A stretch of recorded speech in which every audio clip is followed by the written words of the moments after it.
संत शिरोमणि आचार्य गुरुवर श्री विद्यासागर जी महाराज की जय।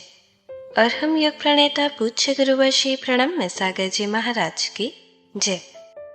ओम अरहम नमः। धर्म प्रेमी बंधुओं, श्री तत्वार्थ सूत्र ग्रंथराज जी के पंचम अध्याय की कक्षा में आप सभी का स्वागत है। अब हम अध्याय 5 में सर्वज्ञ देव द्वारा बताए गए जैन कॉस्मोलॉजी का अध्ययन करेंगे, जिससे हमारी ब्रह्मांड की रचना संबंधी कॉन्सेप्ट्स क्लियर हो जाएंगे और हमारे मोक्ष मार्ग को और भी सुदृढ़ बनाएंगे। मोक्ष मार्गस्य नेतारं भेत्तारं कर्मभूरतां ज्ञातारं विश्वतत्त्वानां वन्दे तद्गुणलब्धये। देवादिदेव आदिम तीर्थंकर श्री ऋषभनाथ भगवान की, वर्तमान शासन नायक श्री वर्धमान महावीर भगवान की, परम पूज्य आचार्य गुरुवर श्री विद्यासागर जी महाराज की। कभी एकदम से गर्मी बहुत तेज हो जाती है, कभी एकदम से ठंडी हवाएं चलने लग जाती हैं, कभी एकदम से जो है बरसात का मौसम बन जाता है, कहीं मौसम बन के ही रह जाता है, कहीं मौसम बन करके बरसात हो भी जाती है। क्या करोगे आप? ये सब क्या है? ये सब वैश्विक परिणमन है। इसी तरीके से कर्मों के उदय पर भी बहुत मंद हो जाते हैं, कभी उपशमन जैसी स्थिति बन जाती है, नहीं पूरा उपशमन हो पाता है, कभी उपशमन की क्रिया नहीं बन पाती है, केवल परिणमन होकर के रह जाता है। किसी भी प्रकार के द्रव्य क्षेत्र काल भाव मिलने के बावजूद भी कार्य होने की संभावना हो जाती है, लेकिन कार्य नहीं हो पाता है। आपके हाथ में कुछ भी नहीं है। जो लोग आपसे कहते हैं बाहरी क्रियाएं केवल द्रव्यलिंग हैं, भावलिंग तो कुछ होता ही नहीं, उन्हें भावलिंग कभी मिलेगा भी नहीं। भावलिंग आपके पकड़ में आने वाला ही नहीं। भावलिंग को प्राप्त करने के लिए, पकड़ने के लिए कभी कोई आगम होता ही नहीं, कोई तरीके का कोई पुरुषार्थ होता ही नहीं। जो भी पुरुषार्थ होता है सारा का सारा प्रायोगिक पुरुषार्थ कहलाता है। आप क्या कर सकोगे? जैसा आगम में लिखा है वैसा भावना कर सकोगे। जो भावनाएं बताई हैं वो भावनाएं करोगे, जो व्रत बताए उन व्रतों के बिल्कुल निर्दोष पालन करोगे, शील का पालन करोगे, ज्ञान रखोगे, प्रमाद रहित होगे, सब करोगे। लेकिन ये सब क्या है? सब प्रायोगिक है। ये समझ आ रहा ना? इस नीरस अध्याय में भी कुछ सरस बात आपको मिल रही है। काल द्रव्य जैसे उदासीन द्रव्य का वर्णन करते हुए भी आपको देखना है कि इस काल द्रव्य के निमित्त से हमारे अंदर परिणाम आता है, क्रिया होती है, तो वो परिणाम भी दो प्रकार से होता है, और उसमें कौन सा परिणाम वैश्विक है और कौन सा प्रायोगिक है। ये बहुत अच्छी काल द्रव्य के ऊपर हमारा ये उपकार है, और यही काल द्रव्य का सबसे अच्छा उपकार है जो आपको ये बात समझ में आ जाए। भीतर का सम्यक दर्शन, भीतर का चारित्र, भीतर के कसाय की हानि से उत्पन्न होने वाले गुणस्थान, ये सब वैश्विक परिणमन हैं, आपके हाथ के नहीं है। आज एक बहुत अच्छा समय मिल गया, ये भी काल द्रव्य का उपकार है जो इस समय पर इस भाषा में हम आपको समझा पा रहे हैं, है ना? वैसे तो समझाने का कई बार प्रयास करते हैं, लेकिन ये भाषा काल द्रव्य के साथ नहीं मिली कभी, जो आज बिल्कुल इसके साथ मिल रही है। तो वैश्विक परिणमन और प्रायोगिक परिणमन में अंतर जान लो। आपने कहा मुझे सम्यक दर्शन ग्रहण कर लिया, ये क्या कर लिया आपने? प्रायोगिक हो गया। गुरु ने कहा क्या करना पड़ेगा सम्यक दर्शन के लिए? करना पड़ेगा। आपने कहा ऑल राइट, आई एम बिल्कुल एग्री। समझ आ रहा है ना? बस आपने ले लिया, हो गया। होने के बाद अब आपको पता पड़ा, गुणस्थान जब आपने पढ़े, अनंतानुबंधी कसाय का अभाव होना चाहिए, मिथ्यात्व का अभाव होना चाहिए, उसका ऐसा क्षोभसम होना चाहिए, तब ये हुआ कि नहीं? नहीं हुआ तो आपने तो कह दिया था कि अगर ये ले लोगे तो सम्यक दर्शन हो जाएगा, और फिर इसमें तो लिखा है कि ये लेने के बाद भी होता भी है और नहीं भी होता है, तो अब क्या करें? तो इसकी कोई गारंटी होती ही नहीं। समझ आ रहा है ना? प्रायोगिक ही ये व्यवहार चलता है, प्रायोगिक ही धर्म चलता है। वैश्रसिक तो भीतर से घटित होने वाली प्रक्रिया है, उसके लिए कोई भी ट्रेडमार्क है ही नहीं कि ये वैश्रसिक हो गया और इस तरीके से हो जाता है। समय सार पढ़ने वाले तमाम पंडित ऐसा डंके की चोट पर डेफिनेटली तत्व का निर्णय करो और ये करो और वो करो ऐसा बोलते हैं जैसे कि बिल्कुल बस उनका सम्यक दर्शन हो ही नहीं, इसी से ही हो जाएगा उनको, ऐसा मतलब बिल्कुल उन्होंने ट्रेडमार्क बना रखा है। इस तरीके की आत्मा की अनुभूति करो तो सम्यक दर्शन हो जाएगा, इससे ही होता है, इसके बिना कुछ नहीं होता है। समझ आ रहा है ना? ये सब क्या है? ये सब भी आपका प्रायोगिक प्रयोग ही है। वैश्रसिक आपके हाथ में है ही नहीं, और वैश्रसिक के सिवाय प्रत्यक्ष ज्ञानियों के कोई नहीं जान सकता कि आप में कुछ घटित हो गया कि नहीं हो गया। समझ आ रहा है? तो ये बात बहुत अच्छी है, इसको ध्यान में रखो। परिणाम दो प्रकार का है, जो सादी परिणाम है वो दो प्रकार का है। अनादि की तो अब चर्चा क्या करना, अनादि से तो जो है सो है, ये बात तो काम की सादी की है ना। तो सादी माने जो घटित हो सकता है, अनादिकालीन मिथ्यात्व है, सम्यक्त्व की परिणाम आ सकता है, लेकिन वह हमारे लिए सम्यक्त्व कब होएगा? जब कर्म का वास्तव में भीतर से उपशमन हो जाएगा। वो हमारा परिणाम प्रायोगिक नहीं है, हाँ वो वैश्रसिक है। अब आप कहो तो फिर पुरुषार्थ क्या करेगा? तो पुरुषार्थ तो उसी के लिए हो रहा है, लेकिन उस पुरुषार्थ से वही कार्य उसी समय पर हो जाए, ये आपके हाथ में नहीं है। फिर से समझने की कोशिश करो, समझ आ रहा है ना? पुरुषार्थ तो इसीलिए किया जा रहा है, पुरुषार्थ उसी के लिए हो रहा है, और वह पुरुषार्थ करने से वह कार्य उसी समय पर हो गया या ऐसा ही होगा, ये आपके हाथ में नहीं है। तो फिर हम क्या करें? बस पुरुषार्थ करना ही आपके हाथ में है। गुरु आपको उपदेश इसीलिए देगा कि आप पुरुषार्थ करो, शिष्य उसका फॉलो इसीलिए करेगा क्योंकि उसे गुरु की बात मानना है। इसके बीच में कोई तीसरा पंडित अपनी चोंच चलाएगा तो वो कुछ नहीं कर पाएगा। समझ आ रहा है ना? वो आपको इस जैन दर्शन से ही अलग हटा देगा। वो है ही नहीं, पंडितों का तो कोई इसमें इंटरफेयर है ही नहीं। वो तो जबरदस्ती दाल भात में क्या बोलते हो आप लोग, बस वो ऐसे आ गए हैं सब। समझ आ रहा है ना? पंडितों का तो कोई दखल अंदाजी है ही नहीं। गुरु और शिष्य के बीच में कोई तीसरा आना ही नहीं चाहिए। तो जिसके अंदर इस तरीके का ज्ञान होगा वही पुरुषार्थ करेगा और पुरुषार्थ करता रहेगा, और उस पुरुषार्थ से होने वाला जो परिणाम है उसकी अनुभूति के लिए भी हमेशा तत्पर रहेगा कि ये अनुभूति हमें इस पुरुषार्थ से इस तरह की होनी चाहिए, इस परिणाम का यह हमें रिजल्ट मिलना चाहिए। समझ आ रहा है ना? तो ये बहुत बड़ी चीज है। परिणाम के दो अर्थ होते हैं, एक परिणाम माने परिणमन, और एक परिणाम माने उसका रिजल्ट, है ना? तो परिणमन रूप जो रिजल्ट है, जो अल्टीमेट रिजल्ट है, वो हमारे हाथ में नहीं है। पुरुषार्थ करना हमारे हाथ में है। जैसे बच्चा पढ़ता है, हमें कोई भी IIT का एग्जाम देना है, नेट का एग्जाम देना है, आप पढ़ो, मेहनत करो, पुरुषार्थ करो, उसके बिना तो कुछ नहीं होगा। हो गया तो हो गया, नहीं हुआ तो नहीं हुआ, क्या कर सकते हो? हैं? फिर दोबारा करो, तब तक करो जब तक कि हो ना जाए। इसी का नाम पुरुषार्थ है। एक बार करके छोड़ दिया तो फिर किससे क्या होएगा? समझ आ रहा है ना?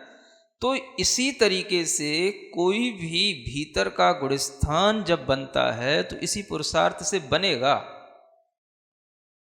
घटाएं आ रही हैं आपके पुरुषार्थ से नहीं आ रही हैं। बरसात हो रही है आपके कराने से नहीं हो रही है, हो रही है। समझ आ रहा है? आप बस वातावरण को अनुकूल बनाए रखने के लिए जितना कर सकते हो, भाई पॉल्यूशन मत करो, इस तरीके की फैक्ट्रियां मत लगाओ, इस तरीके के वाहन मत चलाओ जिनमें तमाम धुआं निकलता है, बस इतना आप कर सकते हो, ये आपका पुरुषार्थ है। लेकिन उसके माध्यम से सब कुछ सही हो ही जाए, ये आपके ऊपर नहीं है। बहुत अच्छा एक ज्ञान मिल रहा है आपको, अब समझ लो इस चीज को ढंग से। समझ आ रहा है ना? तो जो लोग हमेशा इस बात की चिंता में पड़े रहते हैं, भीतर से सम्यक दर्शन नहीं होगा, भीतर से चारित्र नहीं होगा तो वह हम उसकी पूजा करेंगे या हम उसको मानेंगे या हम उससे अपने को मान्यता दिलवाएंगे या हमारी वो पूजा करेगा तो हम नरक जाएंगे कि वो नरक जाएगा, न जाने कितने तरीके गणित लगाते रहते हैं लोग, जबकि ये सब गणित बकवास है। ये कोई भी गणित आपके हाथ का है ही नहीं। आपके हाथ में क्या है? बस पुरुषार्थ। क्या? जो आगम में कहा वैसा आप करो, बस वैसा आचरण करो। गुरु जैसा कह रहा है वैसी आप भावना करो, उससे आप मोटिवेशन लो, अपना काम करो, ये आपका पुरुषार्थ है। इसके अलावा आपके लिए कुछ सोचना आपके अधिकार क्षेत्र में है ही नहीं। परिणाम देखो बस, आप इसका परिणाम आना चाहिए। सम्यक दर्शन होता है तो ऐसी शांति, ऐसा अनुभूति होना चाहिए तो होना चाहिए। परिणाम देखो, आप रिजल्ट देखो, उसमें कोई दिक्कत नहीं। लेकिन आप किसी के रिजल्ट को डिक्लेयर नहीं कर सकते हो कि तुम्हारे अंदर नहीं है, मेरे अंदर है, उसमें नहीं है, उसमें है। ये सब बकवास बातें हैं। समझ रहे? मैं तो बकवास ही बोलता हूँ इन चीज़ों को, बकवास बातें हैं। हाँ, तो इन चीज़ों में आज का आदमी पड़ा हुआ है। समझ आ रहा है ना? और इन चीज़ों की प्रमाणिकता के लिए भी कोई प्रमाणिक, किसी भी तरीके का कोई प्रमाण दे, मैं उसको भी बिल्कुल बेकार झूठ समझता हूँ। झूठ का पुलंदा है वो। समझ आ रहा है ना? मुझे एक बार किसी विद्वान ने सुनाया भी था और शायद कहीं ग्रंथों में लिख भी गया होगा ये संस्मरण। कभी किसी ने कोई, मान लो सिद्धि विद्धि कर लेते हैं लोग, तो सिद्धि कर ली किसी ने। एक अच्छी इंटरेस्टिंग चीज़ है, सुनने के लायक है, टॉपिक से अलग नहीं है। सिद्धि कर ली किसी ने, तो चलो कोई बात नहीं, सिद्धि कर ली। तो किसी ने पूछा, भाई आपको सिद्धि है? किसी को पता पड़ गया कि हाँ भाई इसको कोई देवी देवता सिद्ध हैं। तो बोले एक बार एक ट्राई करो। क्या करो? बोले यहाँ पे ये पूछो इनसे, देवता से, कि यहाँ पे कौन कौन सम्यक दृष्टि है। समझ आ रहा है ना? एक बहुत अच्छी चोटी के बड़े लिखे विद्वान, अब उन्होंने इसको संस्मरण बना लिया। अपनी शायद किताबों में उन्होंने लिखवा भी दिया होगा, प्रश्नोत्तरी में छप भी गया होगा। सुन रहे हो? पढ़ लेना आप कभी। मतलब कि अब देवता से पूछा गया, किसी के ऊपर देवता आते हैं, होते ही हैं, कोई बड़ी बात नहीं ये सब चीज़ें। किसी से पूछा गया, भाई बताओ ना यहाँ पर कौन कौन सी देवता से पूछ के आओ, कहाँ से समोसरण पूछ के आओ। अब देवता ने कह दिया, एक वो महाराज हैं, वो सम्यक दृष्टि हैं, और एक ये वर्णी जी हैं, एक ये सम्यक दृष्टि हैं, बाकी कोई नहीं है। समझ आ रहा ना? अब देवता ने कहा कि किसने कहा भगवान जाने। अब वो जो है बात उसको सभाओं में कहने लग गए पंडित जी, ग्रंथों में लिखवा दिया उसको। इस बात में भी क्या सत्य है? देवता ने क्या सत्य अड़ुव्रत ले रखा है कि सत्य महाव्रत ले रखा है कि देवता आपसे सत्य ही बोलेगा, कि देवता ही बोल रहा है कि वह व्यक्ति अपने मन से भी बोल सकता है? इन सब बातों का क्या अस्तित्व है, क्या सत्य है इसमें? और चल गया। पंडित जी जगह जगह अपनी सभा में सुनाया करते। एक बार हमने पंडित जी से कहा, ये क्या तरीका है, क्या इसमें सत्य है? नहीं महाराज ऐसा हुआ था, ऐसा हुआ था, ऐसी घटना है, मैंने सुनी है और इसने बताई है और उनने बताई है, इसलिए। भाई कुछ भी हो, किसी देवता के कहने से आप इस तरीके के सत्य को सत्य कह सकते हो क्या? कभी नहीं संभव है। देवता को क्या पता कौन से देवता की क्या औकात है, कौन से देवता की कितनी लिमिट है, वो गया कि समूहशरण में कि नहीं गया। और जो समूहशरण में जाएगा भगवान के पास, वो किसी सामान्य व्यक्ति को ऐसे परेशान करेगा? वो देवता तुम्हारी पकड़ में आएगा? सम्यक दृष्टि देवता तुम्हारी कभी पकड़ में ही नहीं आ सकता। तो इन व्यंतरों की बातों को तुम शास्त्र का प्रमाण बना रहे हो, ये बातें उचित नहीं। समझ आ रहा है ना? इसलिए बता रहा हूं क्योंकि आप लोग अपने मन से बहुत सारा स्वाध्याय करते रहते हो। ये कहीं भी संस्मरण लिखा हुआ मिल जाएगा, समझ लेना। इस तरीके की बातें असत्य की कोटि में आती हैं, चाहे वो कोई पंडित जी कहें, किसी का रेफरेंस दे करके कहें। समझ आ रहा है ना? सत्य तो सत्य होता है। अगर कोई कितना ही लेवल का आदमी हो, कोई भी हो, साधु हो, कोई भी हो, अगर वो बात गलत है तो हमें गलत कहने में 1% भी हमें कोई भी उसमें दिक्कत नहीं होती है। ये सत्य को पहचानने के कोई तरीके हैं ही नहीं। तो आचार्यों ने लिखा है, आचार्य अकलंग देव का राजवार्तिक पढ़ना, उसमें लिखा है प्रायोगिक क्या है। गुरु ने कहा ये भावनाएं करो, ऐसे सील व्रत का पालन करो, इस तरीके से ध्यान करो, इस तरीके से अध्ययन करो। ये सब जो गुरु कह रहा है वो आप कर रहे हो, वो प्रायोगिक है। और जो कर्म का उपशमन आदि वैश्रेषिक हो गया तो आपके हाथ ही का नहीं रहा। समझ आ रहा ना? तो ये चीज हमें पकड़नी चाहिए। जो आचार्य अकलंग देव की बात है वो मैं आपको बता रहा हूं, अपने मन से कुछ नहीं कह रहा हूं। समझ आ रहा है ना? बड़े बड़े आचार्य इस चीज को समझ रहे हैं। और आज के लोग, कोई भी आदमी थोड़ा सा व्रत लेता है, संयम लेता है, कोई भी सम्यक दर्शन का भाव करता है, उसको तो तुरंत भावलिंग तो है ही नहीं, भावलिंग तो है ही नहीं। भाई भावलिंग होता क्या वस्तु है? किसका भावलिंग आप क्या देखने बैठे हो? समझ आ रहा ना? तो ये परिणाम जो है वो हमारे लिए प्रायोगिक ही केवल पकड़ने योग्य है, बाकी अनादि परिणाम पकड़ने योग्य नहीं। और जो वैश्रेषिक रूप से आदि परिणाम है वो भी पकड़ने योग्य नहीं। केवल प्रायोगिक परिणाम ही हम पकड़ सकते हैं और किसी का या अपना देख सकते हैं। इसके अलावा हमारा कोई अधिकार क्षेत्र नहीं है। सुन रहे हैं? ये क्या हुआ? सूत्र ही पूरा नहीं हुआ अभी है? चलो कोई बात नहीं, थोड़ा सा बचा है, कल देख लेंगे।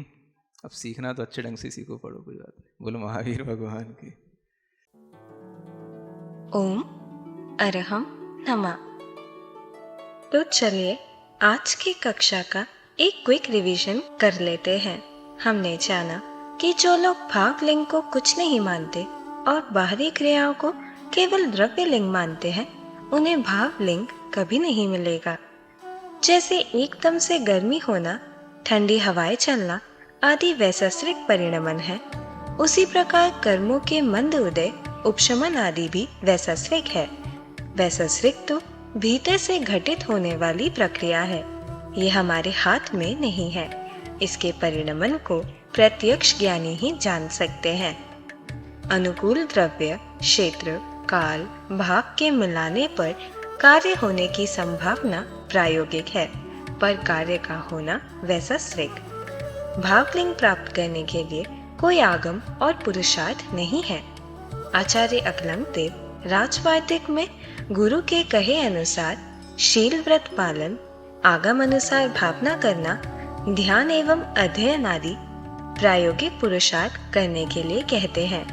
पर आज के लोग थोड़ा सा संयम लेकर ही भावलिंग को खोजते हैं, जबकि भीतर का सम्यक दर्शन, चारित्र, गुणस्थान आदि वैश्रेषिक है। ये काल द्रव्य का उपकार है कि उसके निमित्त से हो रहे परिणामों में हम वैश्रेषिक और प्रायोगिक परिणाम में अंतर कर सके। व्यवहार एवं धर्म प्रायोगिक ही चलता है। सम्यक दर्शन भी ग्रहण करने पर प्रायोगिक हो जाता है। मानो गुरु के कहने पर हमने इसके लिए सब कुछ किया, परंतु इसके लिए तो अनंतानुबंधी कषाय, मिथ्यात्व आदि का अभाव होना चाहिए। तो सम्यक दर्शन ग्रहण करने के बाद ये अभाव हो भी सकते हैं और नहीं भी, कोई गारंटी नहीं है। समयसा ज्ञानी अनेकों पंडित मानते हैं कि तत्व का निर्णय करने से, आत्मा की अनुभूति करने से सम्यक दर्शन होगा, अन्यथा नहीं। पर ये सब भी प्रायोगिक ही है। हमने जाना कि अनादि और सादी परिणामों में सादी ही काम का है, क्योंकि वह घटित हो सकता है। जैसे अनादिकालीन मिथ्यात्व में सम्यक्त्व हो सकता है, लेकिन यह वैश्रेषिक है, प्रायोगिक नहीं। हम सिर्फ उसके लिए पुरुषार्थ कर सकते हैं। हमने जाना कि परिणाम के दो अर्थ होते हैं, पहला परिणमन और दूसरा रिजल्ट। हमारे हाथ में पुरुषार्थ करना है, रिजल्ट नहीं। जैसे IIT नीट के लिए पढ़ना और एग्जाम देना और इसके लिए बार बार प्रयास करना पुरुषार्थ है, इसका रिजल्ट हमारे हाथ में नहीं है। इसी प्रकार गुणस्थान के लिए बार बार पुरुषार्थ करना चाहिए। मुनिश्री ने समझाया कि शिष्य को गुरु की बात मानकर पुरुषार्थ करना चाहिए, लेकिन पंडित आदि लोग जो उन्हें जैन दर्शन से ही हटा दे, उन्हें बीच में नहीं लाना चाहिए। उसे ज्ञान के साथ पुरुषार्थ करते हुए उसके परिणाम की अनुभूति के लिए तत्पर रहना चाहिए। हमारे अधिकार क्षेत्र में आगम और गुरु की आज्ञा का पालन ही है। इसलिए कौन सम्यक दृष्टि है या किसकी पूजा से नरक जाएंगे आदि गणित को रोककर हमें आगम अनुसार आचरण करना चाहिए। सम्यक दर्शन के परिणाम रूप हमें शांति और अनुभूति होनी चाहिए।